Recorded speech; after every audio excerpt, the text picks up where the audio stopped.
welcome to Hustle and Heart TV. I'm so excited to announce the release of my new book, Hustle, Why Now is the Time to Unleash Your Passions, Turn Them into Profit, and Love Your Journey. I am truly proud of this project, and I hope that you will enjoy it. It's a great kickstart for people in business for 2015. So head out to my website at dariethchisolm.com.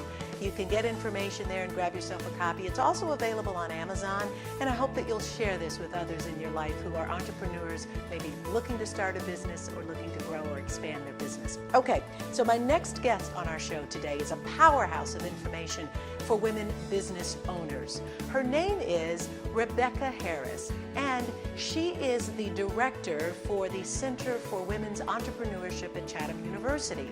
Now, there they do a number of different programs for women business owners, including a Women's Business Leaders Breakfast Series, a program that helps women really expand in their business from early stages of entrepreneurship to growing and expanding. Maybe you need information about it, putting a board together, whatever your needs are as a small business owner. You'll find that you can get that there at the center. But what's most interesting is what I learned about Rebecca and her experience in business, 20 years owning businesses. And she opened up entirely about what it means to start a business and have it be successful and have it fail to the tune of millions of dollars. So get her backstory and more on this edition of Hustle and Heart TV. You're watching Hustle and Heart TV, a video podcast show that spotlights expert advice from top money earners, successful entrepreneurs, superstar network marketers, and leading authorities in business and marketing. I'm Darieth Chisolm. I'm inviting you into my home, and I'm bridging my own personal success as an entrepreneur, MLMer, news anchor, and now video podcast show host to help you leverage more tools and resources, make more money, and generate more ways to take action, become a rock star, and love your journey. Rebecca, it is such a pleasure to have you here on Hustle and Heart TV. Thank you so much for being on the show. I am so honored to be here today, and you are a rock star, an example for so many women, and I'm just honored to be with you today. Thank you. I do appreciate that. We have so much to talk about, so let's dive right in. We need hours and hours. We do. I mean, just with what you're doing here at Chatham with the Center for Women Entrepreneurship and all of the other fabulous things that you've done in your life. You know, it probably makes sense to start here with what's going on at Chatham, and then let's talk about your story. Okay. So Chatham University, where we are here today, has a Center for Women's Entrepreneurship, which we are an anchor institution, part of the new Women's Institute. And that's really exciting because as Chatham is evolving, we are evolving as well.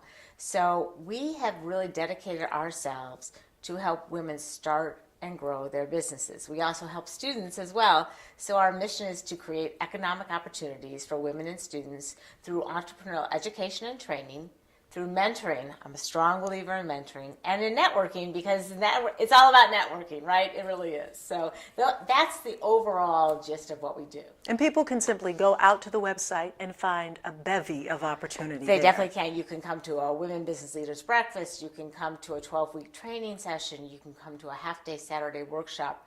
You can become a member. The point really is to make it accessible according to your schedule. We have some virtual mentoring opportunities for women who are more advanced, who are in manufacturing companies, to help them grow their businesses. What we really found overall, and I've been a serial entrepreneur, and I did not make cereal. People ask me that, but is that women tend not to take as many risks as men in business. Women tend to not finance their business at the same level that men do. And so what we're trying to do is help them develop the skills that they need to go further, to grow their businesses, and to be real economic engines in our whole region today. And let's drill in and talk about the programs that cover that mission. Okay. So one of our real basics is called Small Business Basics, which is a half-day workshop. We offer that program here and also at our new Eden Hall campus, which is in Gibsonia. And it's a half-day where you look at marketing and financials and QuickBooks and business training, and the SBA comes and what it takes to take out a loan. So you get little snippets. And then you can really look at it and say, oh, this resonates. Or, you know what? I'm going to keep my day job. But we also think it's really important because we actually tell entrepreneurs it's important to keep your day jobs. At a certain point, you might be ready to turn it all over. We get people who are so excited. They'll be like, I want to turn it all over. We're like, no, stop, don't do that. We have a 12-week My Business Startup, which is you come once a week for 12 weeks. You develop a wonderful cohort of many other women, and you work through developing a business plan. Because we all think we have business plans in our minds until you have to write it down.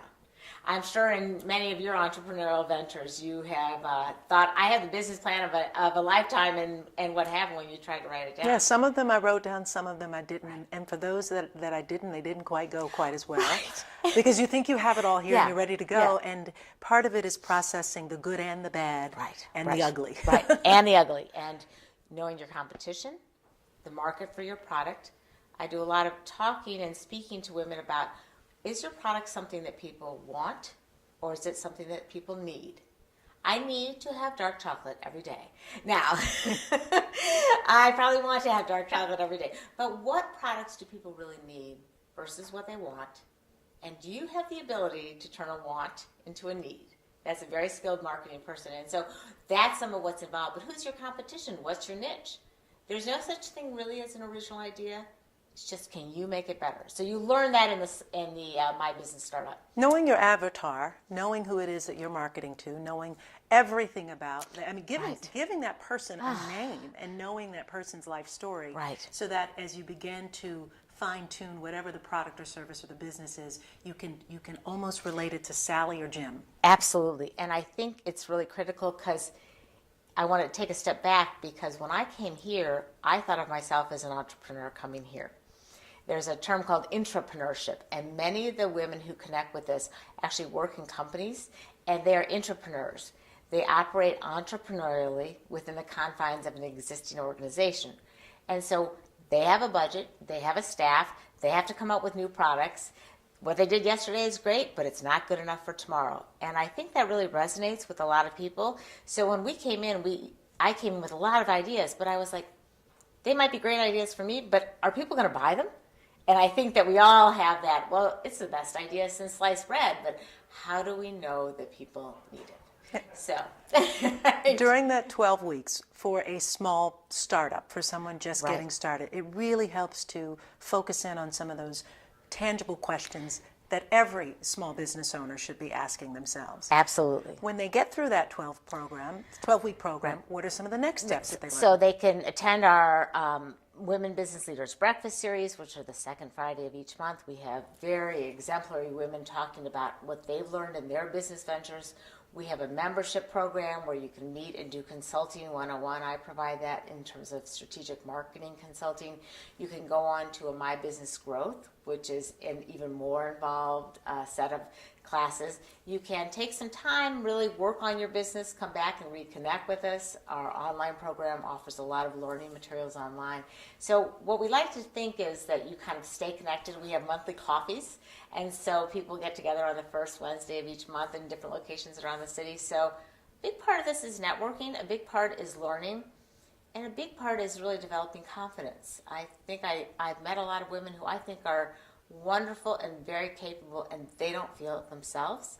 So we have to really get them to feel that. Let's talk about that, because I think just having confidence in yourself, in your product or service, in your mission, in the marketplace, that's a lot. And then, you know, and let's face it, I mean, as women, typically we're not. I mean, we're insecure about certain things, and we've got all of this drama and things going on in our lives, and it bleeds into those things that we're trying to grow. Right. I think that's very true. And I always tell women, I truly believe you can have it all, but I don't think you can have it all at the same time. And I'm a pretty good example of that. I push my limits as far as I can, and then occasionally I'm like, I don't think I can do it all.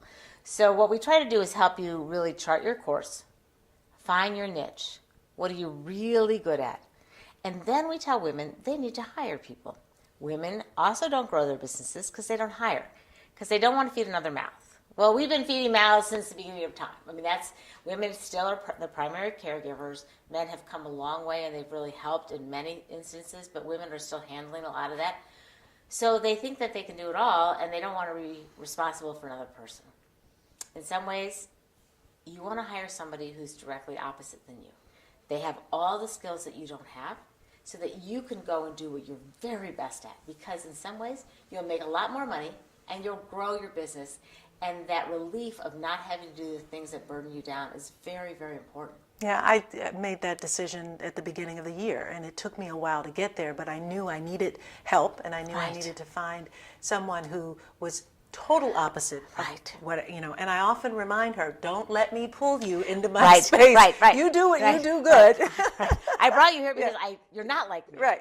And it is. And getting to that point takes some time, but the value of that can be tremendous. Absolutely. And I also think that you learn from other people. I think if any of us think that we know it all, we need to get out of business right now.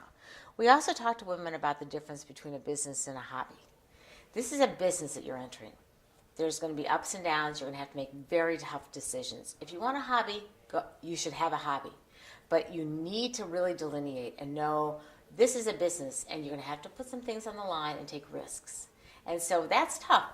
And sometimes I say to women after the 12-week program, a lot of times people, not a lot, they'll say, you know what, I'm going to wait a little bit. I'm not quite ready. Or I'm going to totally change my idea because this is not a viable business. It was a great hobby, but it's not a good business. Now, in business, and you've had several of them. I have. You've had some ups and downs. I've had some ups You've and had downs. some major successes and some major losses. We're going to take a break, and when we come back, let's talk about those, because that taught you a lot, but it allows you to give so much more to this center and the women that you serve. Right. So we'll look closely at that when we come back. Thank you. Are you looking for a way to advertise your business, product, or service? Why not do it here on Hustle and Heart TV? We'd be happy to send you our media kit for show sponsorship and advertising. Reach out to us at info@dariethchisholm.com or give us a call at 412-692-1600 and we'll send you a media kit with all the information. Hey, it's Tam Michelle with Tie the Knot Tuesday here at the Pittsburgh Marriott City Center, where we take care of all of your event and meeting needs brilliantly. And this week on Tie the Knot Tuesday, we're talking about our cookie table. So whether it's your crazy aunt, your mom, your grandmother, who's telling you that you have to have your cookie table and it has to have 4 billion dozen cookies, we are here to help you with laying out your cookie design. We offer a complimentary feature of setting up your cookie display for you. So you'll come in with your cookies, your trays, and we will help you display them. But keep in mind that there are some details you don't want to forget. Cookie bags, to-go containers. Remember to provide to-go bags, boxes, or something for your guests. For your wedding and event needs, like us on Facebook at the Pittsburgh Marriott City Center and call us at 412-918-1373 and ask for me, Tam Michelle. Keep smiling.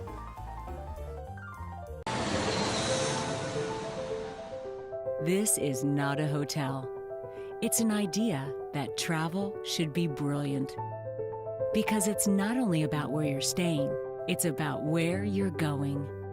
The promise of spaces far beyond your imagination.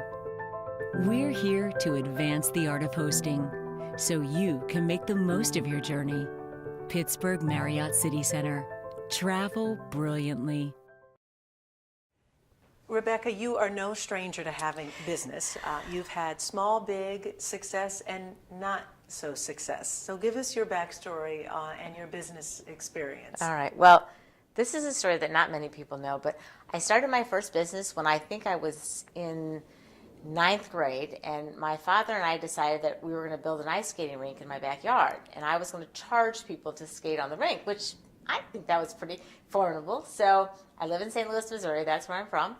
So we built this great rink. I learned how to read the stock market pages because we had the wood and we were cutting on the stock market pages, which was probably the most fruitful part of this business in general. We built the skating rink with the all the wood, and then we put the plastic down. We filled it with water.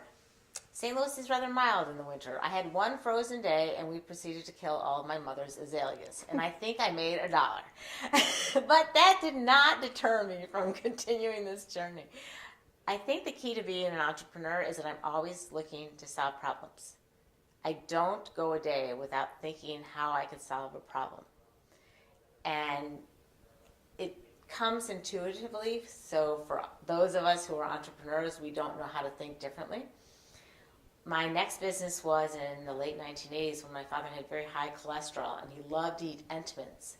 We wrote to Entenmann's and asked them why they didn't come up with a no cholesterol brownie. And they said there'll never be a market for that. If I had kept the letter and sold it on eBay, it would have been worth more than that company. So I decided I was going to take my mom's favorite brownie and cookie recipe, an oatmeal cookie and a brownie, and I made them with no cholesterol. And I actually marketed them up and down the East Coast in my little car, and they were called Becky's No Cholesterol Delights. And the problem with the food industry and where I was is that you have to make it on the cents, like 1 or 2 cents, and I couldn't get enough shelf space. Plus, I had to really create the problem and solve the problem. The general public did not know that cholesterol was really bad for you. It was right on the cusp. Mm-hmm.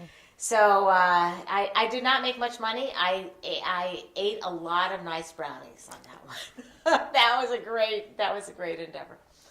So the next one we moved, we were on the East Coast, and we went to the Chesapeake Bay a lot in the summers. You can't swim there starting in July. Well, when you tell an entrepreneur you can't swim, that is not acceptable. I'm like, why not?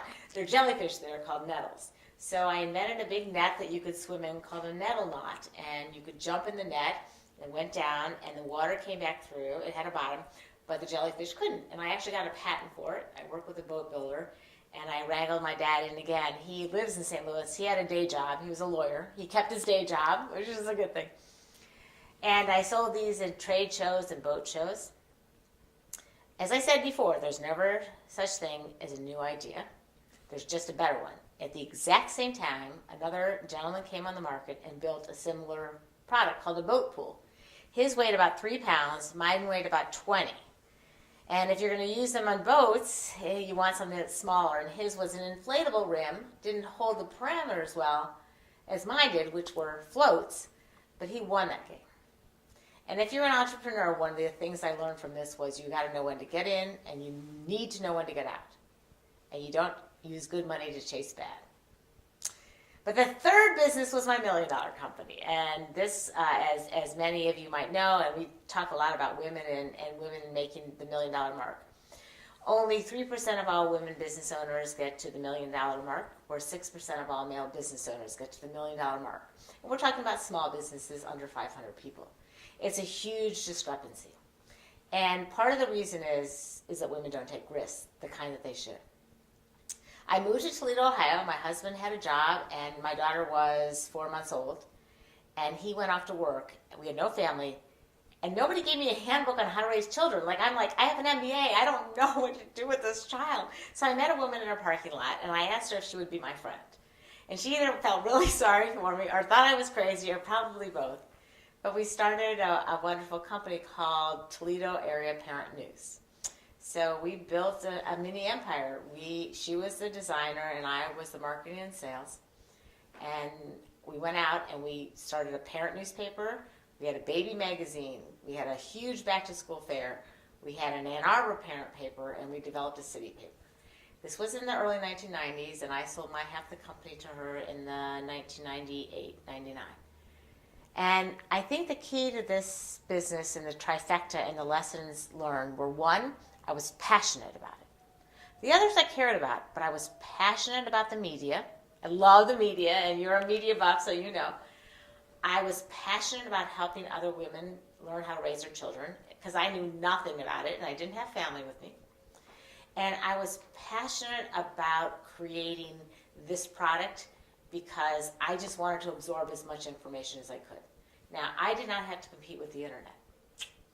And I sold my half of the company in a time when I'm a real entrepreneur. I was getting a little bored. True entrepreneurs tend to go into a business, really go for it, and then tend to leave because at a certain point you get sort of antsy. You're like, okay, what's next? What's next? But to her credit, my partner still has the publications going. And lessons learned were, we were really good friends, and it's very hard if you have a friendship that then turns into a business relationship where there's some real highs and real lows, and you have to make tough decisions. And speak to people about that, because oftentimes people get into business with family. Right. And with friends. And you cannot fire your family. I mean, you can not be friends with people, but you can't fire your family, or maybe some people do. I think when you're looking at these relationships initially, and I think I made that mistake, is we went in as a friendship, new moms, we had so much in common, but we grew. I mean, we grew over 9 years, and because we'd known each other before we started it. And our values were different in some ways. What we wanted out of the publications were different. Our visions for the future were different. And so having a really good buy-sell agreement, the first thing you do when you start a company, if you have a partner, is you have a buy-sell agreement. You don't think you'll ever use it, but it's one of those things where you think, okay, let's look at everything now because we're clean. We have a clean slate. Number two, it's a business. It's not a hobby. And do you own it 50-50? Because the minute you do a business at 60-40 because somebody's bringing more money in, there's already some inequality there. Now, if you're in partnership with a man and you're a woman, I always say to the women you should own 51% because you have the opportunity then to get certified as a woman-owned company. And there's lots of opportunities for contracts through various companies and to the government as long as you really are running the company. So I think going into a business with a partner, you have to really be aware of what that partnership means. You talked earlier about passion and why for you that made all the difference in this business. And I would definitely agree with that, because without it, there's no fuel to light it over. Right. Because there'll be times when you just want to pull back and say, I can't, I'm exhausted. But it's the passion when you learn to unleash it that allows you to turn something into profit. Right. Absolutely. And I think the passion helps you get through the really hard times. It helps you continually think entrepreneurially, develop new products, think outside the box. You need to surround yourself with people that are not like you, that can offer different ideas and suggestions, but at the end of the day, it's you, and you're on the cutting block by yourself, and you have to continually be passionate about it. So I would be reading at night, like reading, not with a computer, but papers, And I remember just nodding asleep as I was proofreading things, but it never got boring, and that was the passion. And I think as all of us are looking at what our next gigs are, if that's where you are, or you're looking to make a change in where you are in your work, you have to turn toward passion, because it will be what continues to fire you when things get very difficult. So what steps have you taken lately to take your business to a whole nother level? Or are you stuck or stalled? I'd love to hear from you. So send me an email at info@dariethchisholm.com, or you can like me on Facebook at Darieth Chisolm or on Twitter at Darieth Chisolm, and share your journey. Ask me a question, give me a topic or two, or a potential show guest. Looking forward to hearing from you. Hi, I'm John Perneris of the John Perneris Agency in Ambridge, Pennsylvania. One of my biggest pet peeves is when the IRS rips you off. We've been in business since 1950, and for 65 years we have been committed into saving you money on your taxes. We keep the IRS off your back and out of your pocket. You can visit us on our website at johnpernerisagency.com. Find us on Facebook at Facebook John Perneris Agency for money-saving tips, and you can call us at 724-266-4100 to book an appointment now. Welcome to Smoke Cigar Shop and Lounge. Come smoke your ash off. Come for the knowledge and stay for the experience. With 15 years in the cigar business, we are here to help you find just the right cigar for you or a gift for someone else. We have cigars to fit any budget and palate, from super premium to hard-to-find boutique brands. A comfortable lounge to enjoy your cigars, free Wi-Fi, and BYOB with cork fee. Sit back and relax and get the full experience. There's always a lot going on at Smoke Cigar Shop. Sports, news, great conversation, or meetings with your coworkers. To stay on top of all of our events and specials, visit us at smokecigarshop.com or on Facebook, Instagram, and Twitter at Smoke Cigar Shop. Download our app at the App Store or Google Play Store. We're open 10 to 9 during the week and until 10 Friday and Saturday, Sunday 12 to 5. Remember, Smoke Cigar Shop and Lounge. Smoke your ash off with fine butts and hot ashes.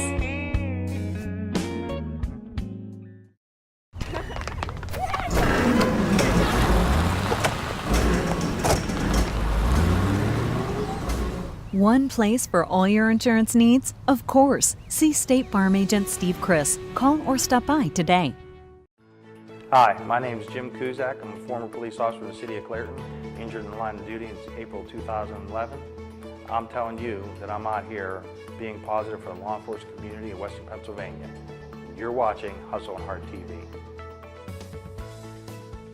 Rebecca, you've taken all of your history and the things that you've learned by owning a business and working with so many other entrepreneurs, and obviously here at Chatham, the work that you do. I know you probably have raw data, good information about the state of women in business these days.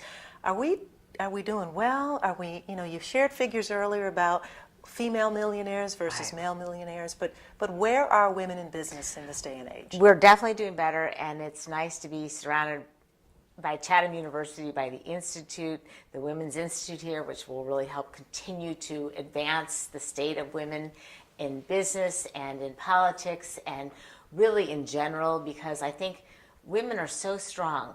For example, Catalyst did a study that talked about why we need women in the C-suite and on board of directors. Catalyst is a nonprofit organization that's a research arm. They said, if you have more women in the C-suite and more women on board of directors, the company has a higher return on investment, higher sales. And that's because? Because women tend to take less risks, which can be very advantageous at that level of business, because really you're looking at risk assessments and you're deciding where you should go, where you shouldn't go. And you actually also, they talk about why women lead inclusively as opposed to top down. So you're bringing a very inclusive style of management into a workforce when you have the women in the C-suite as well. And so the problem is only 16% of women on boards of, there are only 16% of all women are on boards of directors, and in the C-suite I think we have about 20% if you look at Fortune 500 companies are women. So we have some work to go. We're better than we used to be. When we look at the number of women who are owning businesses now, it's about 14 million, generating 2.9 trillion in revenue and employing over 15 million people. And that's a huge, huge, wonderful number. And we've really made a lot of advancements and strides in that realm. Again, though, women are only contributing about 4% of total revenue to the country, and that number has not risen much. And sole women business owners make up about 70% of all women who own businesses. That means sole practitioners, and most of them only make $50,000 or less. Okay, so we have some work to do. We do. And, we do. And where does it start? Because if you talked about women in the C-suite taking less risk and obviously having success. Well, they're protected. They're insulated. They need to be that way, I guess, in that place. But just outside of those doors, if you're going to be in business, it's all about risk-taking. It's all about risk-taking. It's about taking calculated risks. It's about knowing what your risk levels are. But if you don't take calculated risks along the way, such as women, 60% of all women who own businesses finance them on credit card debt. Bad, bad, bad, bad, bad. You need to have relationships with banks. You need to be able to develop a line of credit.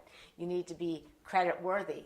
And so you have to take some risks going into business. Now, I always talk to women about calculated risks. You don't want to just go off right off the deep end and borrow against everything. But we took out a large loan when we did our $1 million company. And it was based on the fact that we had seen strong sales. We had looked at what was on the horizon. We had done our business plan. But part of being in business is taking risks. And I think when you get to the C-suite level, it's also knowing how much risk you should take, because you're looking at a large pool of opportunities. Women also need to hire. Women don't like to feed they don't want to take care of other people. They don't want to feed more mouths. But unless you hire, you can't really grow. You cannot do everything. And in addition to that, women, we're very strong in what we know, but we don't know everything. So you have to learn everything you can. You have to become an expert in your industry, but you need to call upon people when you don't know all the answers. Looking at leveraging, finding ways to not only leverage the things that you have available to you, but also to collaborate and work with others and find ways to either not necessarily partner with the business, but partner with the interest and the information. Absolutely. And I talk a lot about networking. The word networking has the word work in it, W-R-K. And here's the thing. People say, oh, you get to go to so many events and do this. I'm like, no. I'd rather be at home in my pajamas with my puppies hanging out.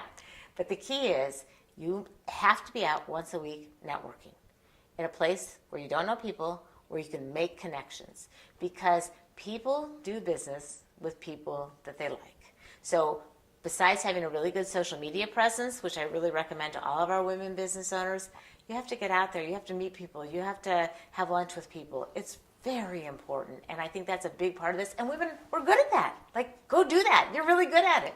What are some other things that women should be doing so that we can collapse where we were and Right. really get on to the next level? I think we also have to really figure out what we're passionate about doing. We have a limited amount of time if you're taking care of children or if you're taking care of your parents, or there's so many other different places that women and pages that women are constantly turning. We're helping in schools, we're helping the elder, we're doing a lot of things. Let's focus. Let's figure out what we're really good at. Let's figure out what we're passionate about. And then I think at that point you go forward. Don't be afraid to try and fail. When I look at people who say, I failed in that business, I'm like, no, you didn't. You just learned a whole lot about what you're not going to do next time. And I think that's very important. Certain women in business should really capitalize on the plethora of opportunity, especially for minority-owned businesses, Absolutely. for women-owned businesses, and really establishing those connections. Right. I think for many women, if you can get certified, there's lots of different certifying organizations, and we'll provide some information and some links on ways to get certified.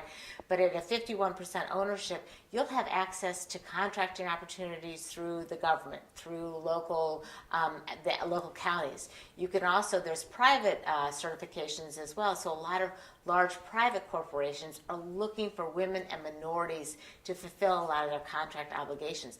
But here's the thing, you have to do the work. And a lot of women will say to me, oh, it's too much work. I don't want to do the certifying. Okay, it gets back to this is a business, this isn't a hobby, this is really what's involved. But you can do it. You can really do it. I mean, I truly believe that women can. Let's talk about goal setting and why it's so important to have some short-term, mid-term, and long-range goals. And this concept of, oh, if I just make it to 6 figures. Right. That's old school. Like right nowadays, you know, it ought to be 7 figures, right? Well, so you might land at 6 figures. What I want women to do is $50,000 is what we're seeing so many women making, and not beyond that number. That is a real problem. 70 to 75% of all women who are sole practitioners, own their own businesses, service or not service, only make $50,000. Well, that's, if you're paying out anything, you're hardly paying yourself. So let's think big. We actually have a yearly conference called Think Big. We have to think big. We have to think about how we can get to the $1 million mark, how we can really capture something that's a niche and a trend. The most important thing I recommend to women now who aren't quite sure what to do, you need to follow the money. If you remember nothing else about this, is to follow the money and to really see where trends are going, to figure out what the next thing is going to be that happens. The second very important thing is we have to listen. Women tend to just talk it because we're good at it. But if you listen more, you'll find out a lot of information. We are unfortunately running out of time, and we could talk on and on and on and on and on. But I'm going to ask you to narrow into 2 points, 2 tips, if you Okay. will. One, a hustle tip. Okay. You can share about working hard and just, you know, hustling. Right. And then a heart tip. Okay. So I think in terms of hustling, the key to hustling, I was thinking about this morning, is I don't work just 8 or 9 hour days. I work pretty much all the time. I work mornings and evenings. I work a lot on the weekends. You can't have a finite time and think, well, I can't, that's all I can do. You have to be hustling all the time. And I think you have to assume that if you're going to go into this type of work, that is really a prerequisite. But embrace it, love it, really love it. It's great. I mean, I love it. You know, my husband will say to me, do we have to talk to everybody when we take a walk? I'm like, well, yeah, of course we do, because I'm networking. And heart, it's passion. I don't know how I could do my work if I weren't passionate about it. And so if you're really not passionate about it, you have three choices. Stay and accept, stay in a place and change it, or you exit. But make sure you're passionate. Rebecca, thank you so much for being on Hustle and Heart TV. I got so much great information. I know that you guys did as well. You really have been a true resource for women in the Pittsburgh area. And if you want more information about Rebecca and what happens over there at Chatham, you can just go out to our website at hustleandhearttv.com, search her name, Rebecca Harris, pull up her show notes page, and we've got links and additional information for you there. Hey kid, let me tell you about the Soul Pit, and I want you to let everybody know about it. Soul Pit is what's happening in and around your city. Soul Pit is on the internet and around the globe. Soul Pit is on your block and in your car. Soul Pit is in your ear. It's in your hair. It's everywhere. Soul Pit is the latest news, hottest styles, culture, education, information, and more. It gets you ready for things to come. Hey kid, you know what the Soul Pit really is? It's a little something extra for your soul. Bad things happen to good people. Accidents, serious injuries, or even death. When they do, families call Frank Walker Law, where we fight to get you the compensation you deserve. Hard-hitting representation when you need it the most. A real law firm getting real results. The Pink House, a 100-year-old attraction filled with the sweet, yummy smell of award-winning Wagner's chocolate. This unique boutique is unlike any candy shop you've ever experienced. The indulgent aroma delights you as you wander from room to room, and you'll discover Wagner's is more than just chocolate. Shop for your own candy-making supplies. Visit the gift shop, book your next party, and be a kid again in the fun ice cream parlor, where they serve hot and cold drinks and Hershey's ice cream. The signature chocolates are handmade with care and attention to detail. You'll be amazed at the favorite offerings that keep generations returning to this family-owned gem. Chocolate-covered pretzels and Twinkies, caramel apples, homemade biscotti, and so much more. This family-friendly experience is worth the stop in Finleyville to experience a 37-year-old tradition. Or order online at thepinkhouse.biz and give a call to 724-348-2238. Hi, I'm Kia Tomlin, the woman behind Uptown Sweats, and I'll see you on the next episode of Hustle and Heart TV.